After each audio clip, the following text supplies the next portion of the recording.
So if you're someone who's getting that drain consistently, getting injections into it, taking pain medications, it's very short-sighted if you're not also looking at your meniscus, and then also taking a bigger step back to understand why that meniscus is a problem in the first place. So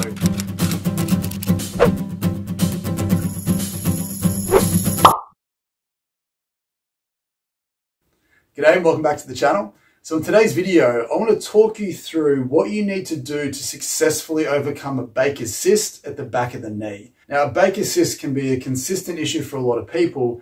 And from what I see clinically, one of the main reasons for that is that not only are we treating that Bakers cyst, but we're often forgetting or neglecting or overlooking the reason why that Bakers cyst is there in the first place. So if you're someone who's been dealing with a Bakers cyst, or you know someone who is going through a Bakers cyst, please make sure that you hang around towards the end of the video so that you can have the broader perspective around why that's there in the first place. So you don't have to keep getting injections or keep getting fluid removed or taking painkillers and all this sort of stuff. Before we get into all this, obviously, if you genuinely go on to enjoy this video, if you find it useful and helpful, please consider leaving a like rating down below. Consider subscribing to the channel if you're new.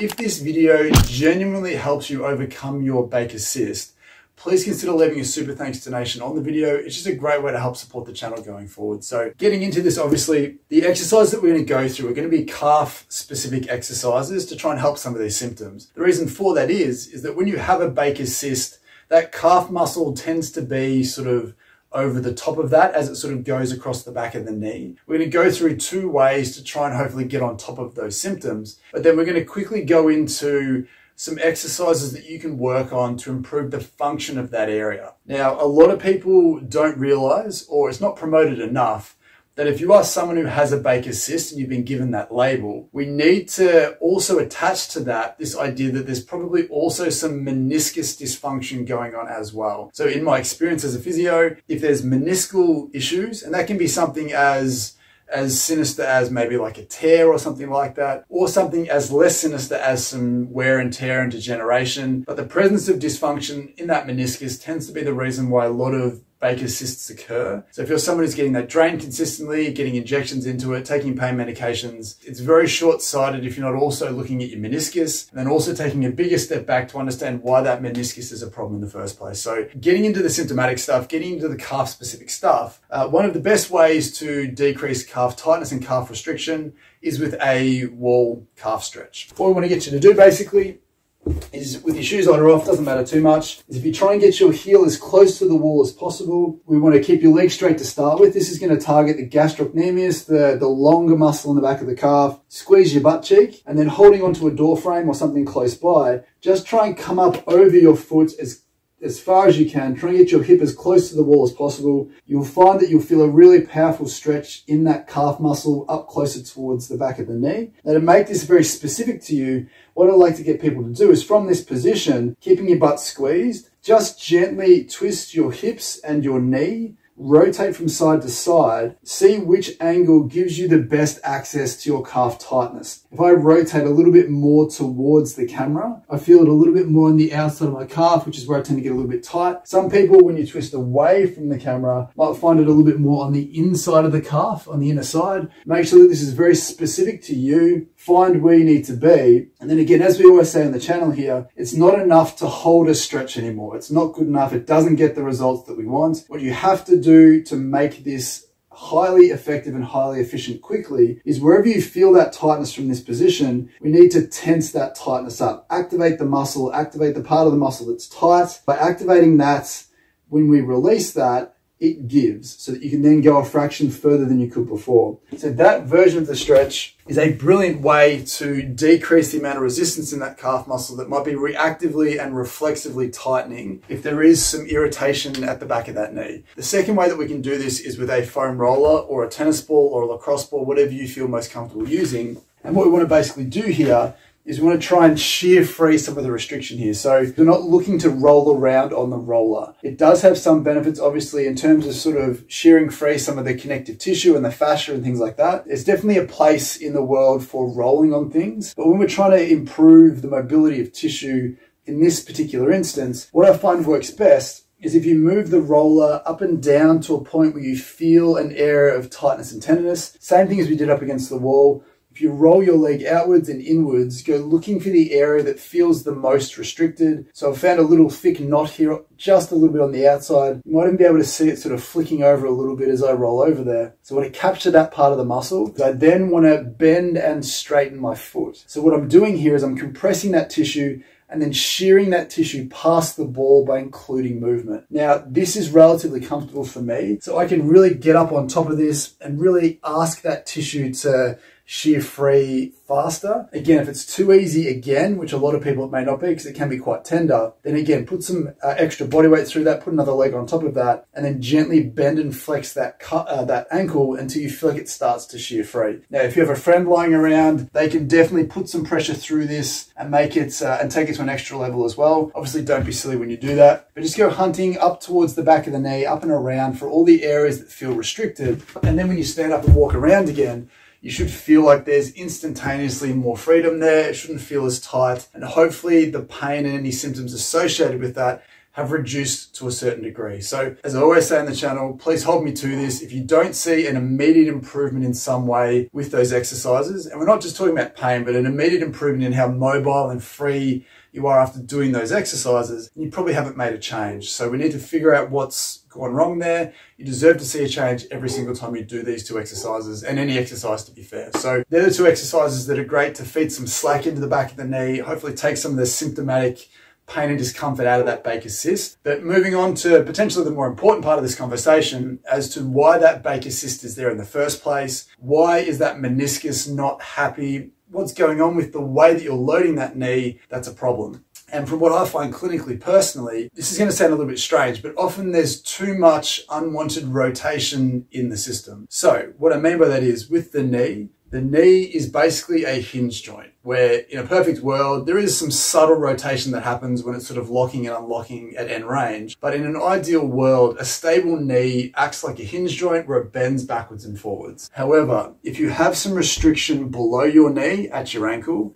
and some restriction above your knee at the hip, when you're moving in a linear plane, it reduces your movement options. So if you need to, for example, when you're walking, if you need to take a step, but what you find is when you try and take a step, you don't have enough range of motion at the front of your hip to extend, then what your body will do is it will essentially move around that and rotate around that to complete the task on your behalf. The same thing happens at your ankle. We've discussed this a lot on the channel before, is that if you're trying to bend your knee up and down, then essentially what will happen is if you run out of that range of motion before you should, then your body has to find a way around that to keep going. If we can remove some of the restrictions at the ankle and at the front of the hip that will force your leg to rotate more than it should, creates that rotational shearing at the knee in ways that it's not designed to handle, then we can take the pressure off that meniscus, and the consequence of that, the compensation starts to decrease with that Bakers cyst. So again, if you want to get rid of the Bakers cyst symptoms at the back of the knee, not only do we have to look what's going on at the front of the knee, but look at what's going on with the rest of the leg, improve the way you're loading that knee so it has a chance to settle down long term.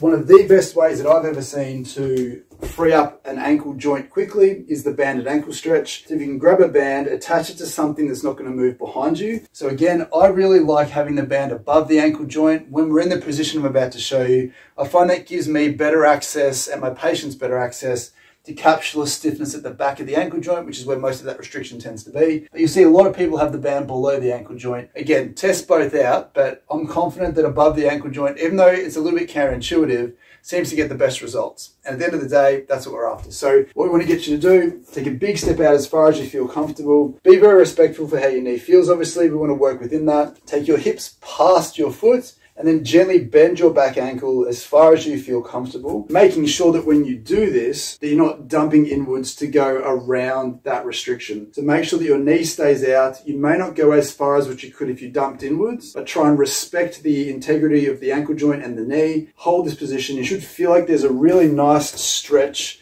going on at the base of the ankle in a way that you probably haven't felt before. Hang it here for a minute or two, as much time as you feel comfortable, and you should feel like it genuinely makes a difference in terms of how you're loading up that knee. And again, what that gives you is it gives your ankle more movement options so that it's not forcing you to dump inwards and create that unwanted rotation of the knee, setting that meniscus and the Bakers cyst up to fail. Now, as we were saying before, And we can also see that there's a restriction for a lot of people at the front of that hip. So again, if you spend a lot of time sitting, that anterior hip capsule or the hip flexors at the front of the hip can tend to get quite tight. And again, as I said, when you're walking and trying to extend that leg, it doesn't allow you to extend in a sagittal or a front, in a linear plane. So it then forces you to rotate around that, creating a lot more rotation at the knee. So again, the best way that I've ever seen to decrease restrictions at the front of the hip is with the couch stretch. So please, if you haven't done this before, if you have a Bakers cyst, this might be a very hard exercise to do initially. So don't do this on the floor like I'm about to. Do this on a chair. It's much easier, it's much safer, it's much more comfortable for you. But I'll show you it here for the purposes of this exercise, of this stretch. Get you to place your knee into the back corner of a wall or the back of a chair. So if this is the seat of a chair where it meets the back of the chair, want it into the back corner of that chair with your legs straight up. Now the other leg needs to come up. Now this is what's uncomfortable for a lot of people. So if you're up on a chair, so if my knee was up here, for example, this would be much more comfortable for you. Now we want to get you to start in this position first, where you're more sort of horizontal compared to vertical, and just press your hip to the ground. See if you can find some tightness at the front of that hip. See if you can sort of scour around, see what's stopping you. Like we did with the calf stretch against the wall, it's not good enough to stay here when we're doing a muscular stretch. It's a little bit different with a banded stretch when you're focusing on the capsular restrictions, but wherever this feels tight, I'll get you to squeeze your butt cheek again and then push your knee down into the ground. Really try and activate this muscular tightness that you're trying to open up. Hold that for a few seconds, then relax. See if you can push that hip a little bit further. Once you've had enough of that,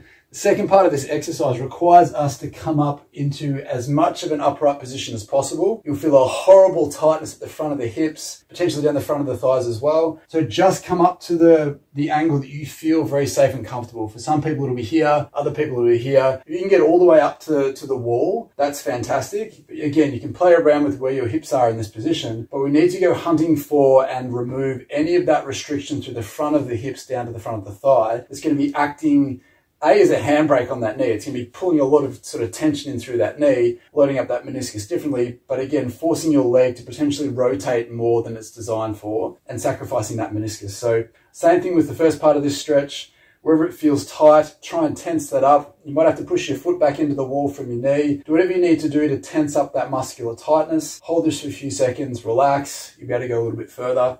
Again, I urge you to take this one easy. You genuinely might have to start more horizontally to begin with. Just gently work your way up to this over time. But what you'll find is it should instantly make the front of that hip feel looser. You'll be able to walk better, run a bit better. It'll be a significant improvement to the function of your overall leg. We've got to stop thinking about a Bakers cyst as a Bakers cyst and think of it as the part of your leg that isn't enjoying how the rest of your leg is functioning. That's the thing that's sore and uncomfortable, maybe because the meniscus is an issue, but that meniscus should not be an issue if everything's functioning fantastically well above and below that. So I hope that was really helpful. Please let me know down below how you find that Bakers cyst is going, specifically with these exercises as well. Once you start to remove some of those handbrakes above and below the knee, over the next few days, the next few weeks, you should feel like things are moving better, and I'm hopeful that your symptoms are going to start to settle down relatively quickly. So let me know how you go with that going forwards. But with that being said, thanks for watching. Hope it helps, and we'll see you soon.